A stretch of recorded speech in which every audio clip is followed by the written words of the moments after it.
So dito idol, sa isa nating crossover dito, ano? So ipapakita lang natin dito itong ating pang mid-high output dito. So mayroon tayong viewers idol, nagtataka daw siya dahil may bus pa rin o may base pa rin yung kanyang pang mid-high dito. Kahit mayroon siyang ginagamit na crossover. So iniisip niya daw, baka sira daw yung kanyang pinaka-crossover dito. So dito idol, nangyayari yan, nagkakaroon ng base yung ating mid-high. Dito tayo nagkuha ng output sa ating pang mid, ano? Sa ating pang mid.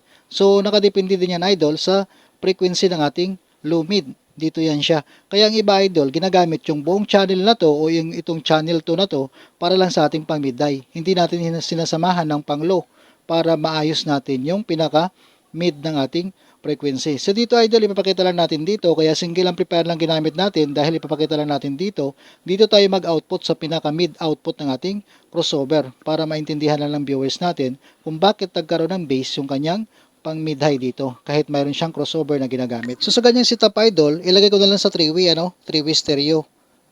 Kahit isa lang ang gamitin ko rito. So kabilang channel, pareho lang din magiging settings yan, kahit isang channel lang ang gagalawin natin. So para maipakita lang natin dito. Dahil mid ang gagamitin natin na output, gamitin natin yung pinaka 3-way stereo nito para magkaroon ng output yung ating pinaka mid output ng ating crossover dito.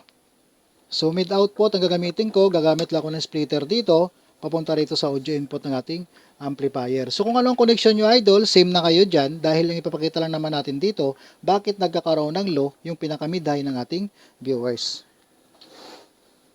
Ngayon idol, mag-check tayo dito ngayon sa ating pang mid output, ano? So dahil mid output yung ginamit natin kanina, dito tayo mag-volume sa ating pinaka crossover. So isang channel lang ginamit natin dito. Kapag naka-stereo naman tayo, kabilang channel, pareho lang din dapat ang magiging settings natin dito. Kung anong settings sa channel 1, ganoon lang din sa kabila. Kaya ito lang gagamitin natin, yung channel 1, para mas madali lang natin gagalawin. So halimbawa, pang mid output, ito. So kung napapansin mo idol, mayroon siyang base. May base talaga yan. Dahil nakababa pa yung pinaka-low mid frequency natin dito. Itong low, ibig sabihin, itong low mid frequency, kapag nakakaliwa siya, nakababa pa ito, ang lamang dyan ay low.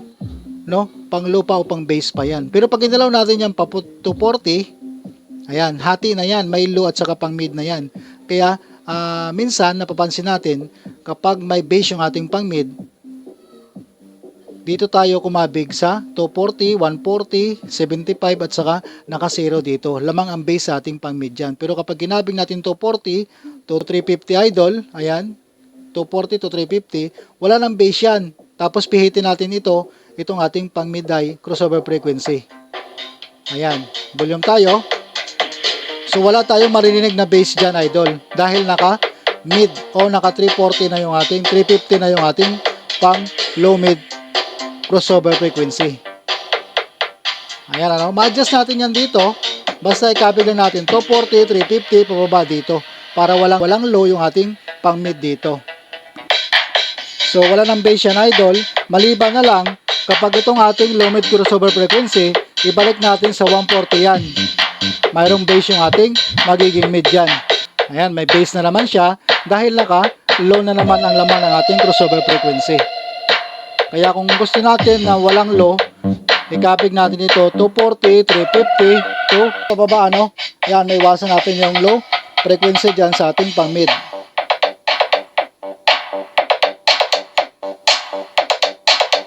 Yan, dito tayo maintain, wala nang low yung ating pang mid dito. Magiging mid high na yan. So kahit galawin natin itong ating pang mid high, kahit pababa yan dito, walang low yan. Ayan.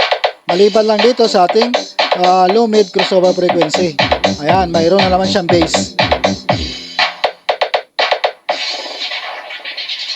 Kaya mas okay idol, ano, kapag gumamit tayo ng ating pang mid high dito, itong buong channel na to, para lang sa ating pang mid high.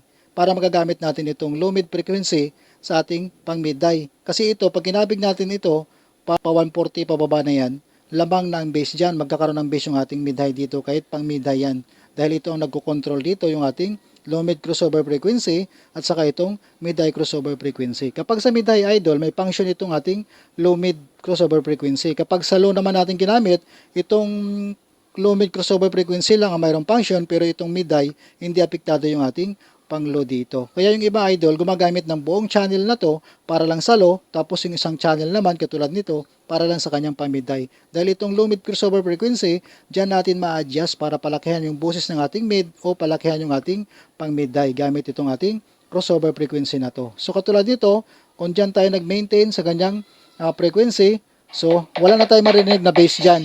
Puro mid high na yan.